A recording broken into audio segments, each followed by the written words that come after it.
Why won't your cat leave you alone? You probably assume they're just clingy, or bored, or maybe a little too attached because you spoiled them. You sit down, they're there. You move to another room, they follow. You try to sleep. They press their warm body against yours like they're afraid you'll disappear. And almost nobody stops to ask why. Not really. They laugh it off, post a video, call it cute. But here's what most owners completely miss: that behavior isn't random, and it isn't neediness. It's a response. Your cat is reading something in your energy field that you can't see, and they've made a decision, a deliberate, instinctive decision, to stay close because you need them to.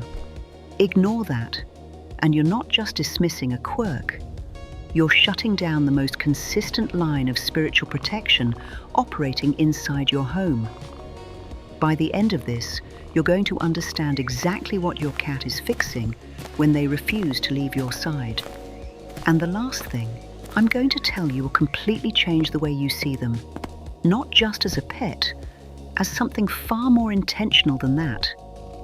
Here's where the science gets uncomfortable, because it forces you to take this seriously.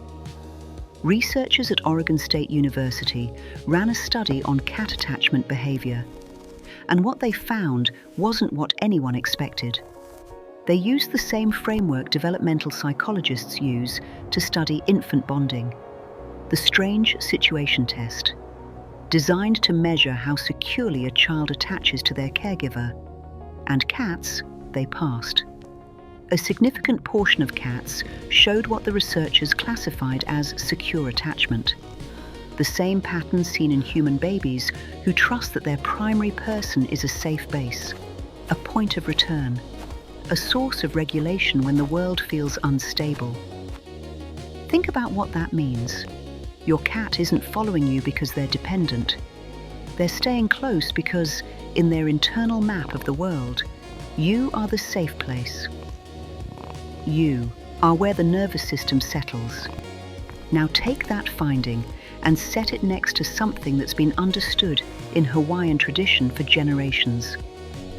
The concept of kahu, a keeper, a guardian, a sacred protector assigned to watch over someone not out of obligation, but out of soul-level recognition.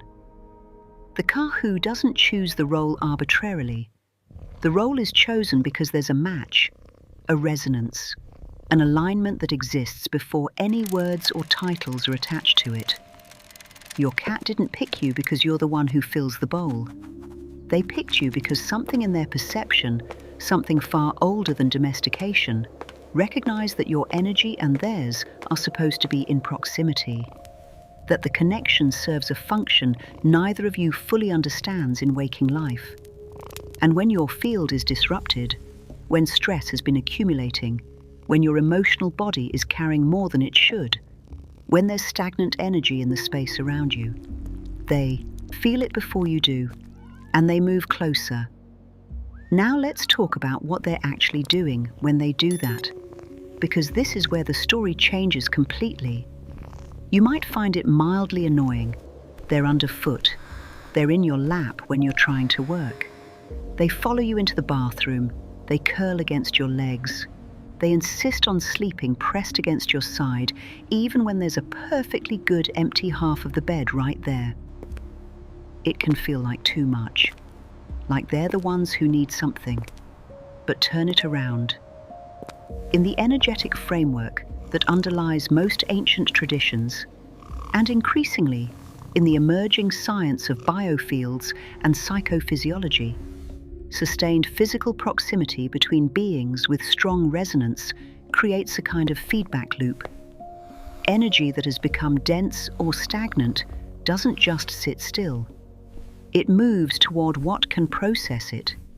And cats, neurologically, and perhaps in ways we don't have clean language for yet, are built to be exceptional processors.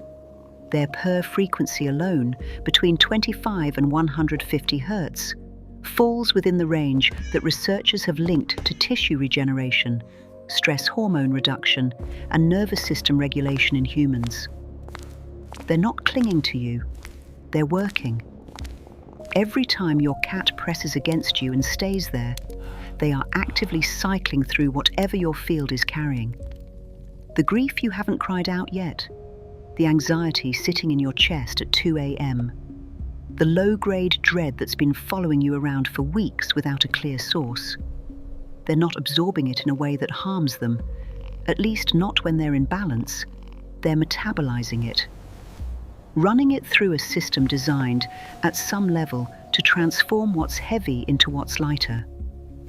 Your cat following you from room to room isn't clinginess. It's rounds. They're doing a check. They're making sure the field is clear, that nothing has crept in, that you're okay in the energetic sense of the word, not just the visible, physical one.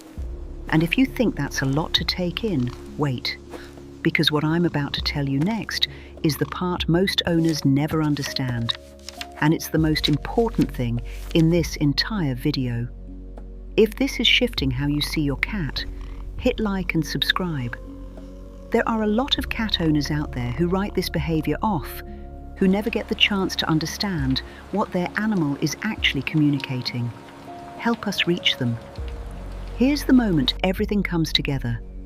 There will be a point, maybe it's already happened, maybe it will happen tonight, where your cat does something that seems completely ordinary.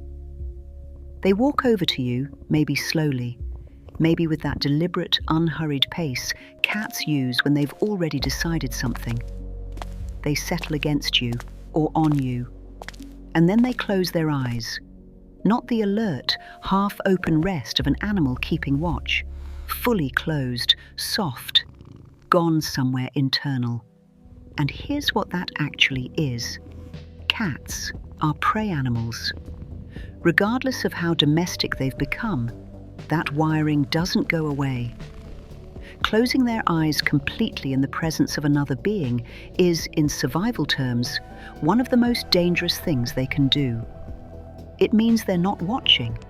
It means they're trusting that the space around them is safe enough, and that you are safe enough to lower every single instinctive defense they have. They chose you. Out of every place in the world, every corner, every shadow, every high shelf where they could watch and monitor and stay alert, they chose to close their eyes next to you. That isn't dependency. That's the highest compliment a creature with ancient survival instincts can pay another living being.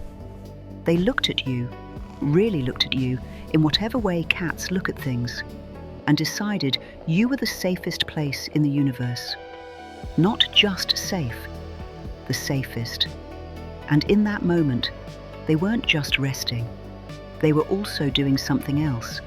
They were trusting you to hold the space, to be present enough, grounded enough, steady enough that their guard could come all the way down. They were telling you, without a single sound, I chose this. I chose you. You are where I belong. That's not a cat being needy. That's a soul honoring a bond. So what do you do with this? The fix is simple, and it costs you nothing except a moment of real attention. The next time your cat refuses to leave your side, the next time they follow you, press against you, insist on being in whatever room you're in, don't redirect them. Don't move them. Don't laugh it off or see it as something to manage. Be still. Just for a few seconds. Breathe out, slow and deliberate. Let your body actually soften. Put your hand on them gently, not to pet, not to play, just to make contact. And be there, fully there. Not on your phone, not mentally 3 rooms ahead, present. What you're doing in that moment is completing the circuit. They came to you because your field needed attention. You acknowledging them, receiving them, being genuinely present with them, that's what closes the loop. That's what lets the process they've been doing actually finish. You're not just comforting an animal. You're participating in something that's been happening between humans and cats for thousands of years. across every culture that understood animals as more than decoration. You're being seen by a being who sees more than most, and you're seeing them back. Don't let those moments go to waste. They're not following you because they have nothing better to do. They're following you because you matter, because something in them recognized something in you before either of you could explain it. And that quiet, insistent, room-by-room devotion is the most honest kind of love there is.